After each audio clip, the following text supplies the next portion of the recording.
কিছুদিন ধরে আমি একদমই সময় পাচ্ছিলাম না ভিডিও এডিট করে ছাড়ার জন্য।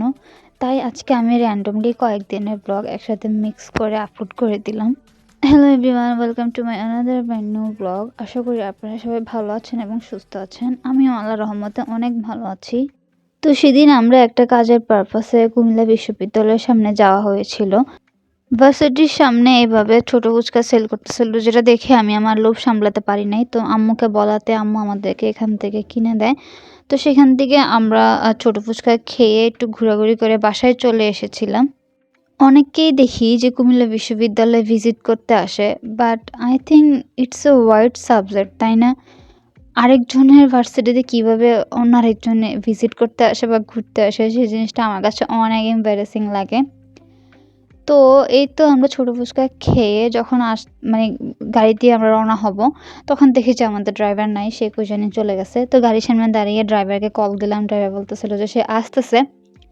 তো আর কি করব, সে আসা অবধি আমরা এখানে দাঁড়িয়ে দাঁড়িয়ে ওয়েট করতেছিলাম। আর এত পরিমাণে আমার কাছে এম্বারেসিং লাগতেছিল, সবাই তাকাই ছিল আমাদের দেখে। মনে হচ্ছিল যে আমরা ৪ জন মিলে গাড়িটাকে উঠায় নিয়ে একটা দৌড় মাইরা চলে যাব। মানে সবাই এমনভাবে তাকাচ্ছিল আমাদের দিকে। তো যাই হোক, এরপরে দেখি যে ড্রাইভার আসছে, সে একটা লাউ কিনতে কই জানি গেছিল। যেহেতু এটা একটা পাহাড়ি এলাকা, কোটবাড়ির সাইড, তো সে এখান থেকে লাউ নিতে গিয়েছিল, কারণ পাহাড়ি শাকসবজি কিন্তু এমনিও অনেক ভালো হয়।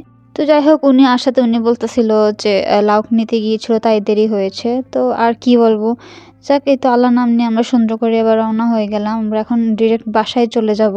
আর আমরা সবসময় এমন করেই মানে জায়গাটা যেতে কম সময় লাগুক বা বেশি লাগুক, সবসময় আমরা গাড়িতে উঠলে কিছু না কিছু একটা কিছু নেই। যেমন এখানে মজু নিয়েছিলাম, তারপর ড্রিঙ্কও নিয়েছিলাম, অ্যান্ড দেন একটা ক্যান্ডি টাইপের যে আচারগুলো হয় সেগুলোও নিয়েছিলাম। মানে আমাদের কিছু না কিছু মানে চাবানো লাগে, যেটা না হলে নাই হবে। আর ইদানিং এত শীত পড়ছে, তো সবাই জানে যে শীতের রাতে একটু গরম গরম স্যুপ বা মোমো বা ডাম্পলিংস এ জাতীয় কোনো কিছু হলে তো একদম জমে যায়। তো সেদিন আমরা বাসায় স্যুপ আর একটু তান্দুরি চিকেন করেছিলাম, যেটা একটু আমি ক্লিপ নিচ্ছিলাম ছোটোখাটো। ট্রাস্ট মি, খেতে এত পরিমাণ বেস্ট হয়েছিল, যদিও ডেকোরেশনের অবস্থা খুবই খারাপ ছিল। ঠান্ডা দিয়ে না একদম কিছুই করতে মন চায় না, তাই যেভাবে র্যান্ডমলি বাসায় খাই আপনাদেরকে সেভাবেই শো করে দিলাম। অ্যান্ড দেন ওটা খেয়ে আমি একটু চা দিয়ে পনির দিয়ে খাচ্ছিলাম। এটা আমার কাছে এত বেস্ট একটা কম্বিনেশন লাগে, আই ডোন্ট নো হোয়াই।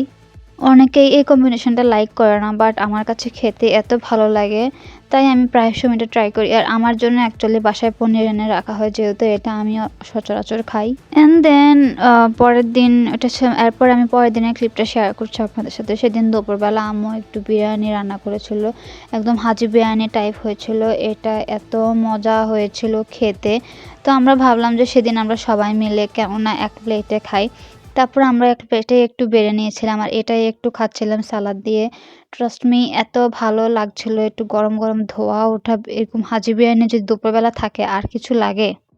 তারপরে তো সন্ধ্যায় আমি একটা সানচিপস খাই। মানে এই ব্লগটা টোটালি একটা ফুড ব্লগ বলাও যায়, কারণ আমি পুরো ব্লগটাতে কি কি খেয়েছি, কি কি করেছি তাই আজকে দেখাচ্ছি।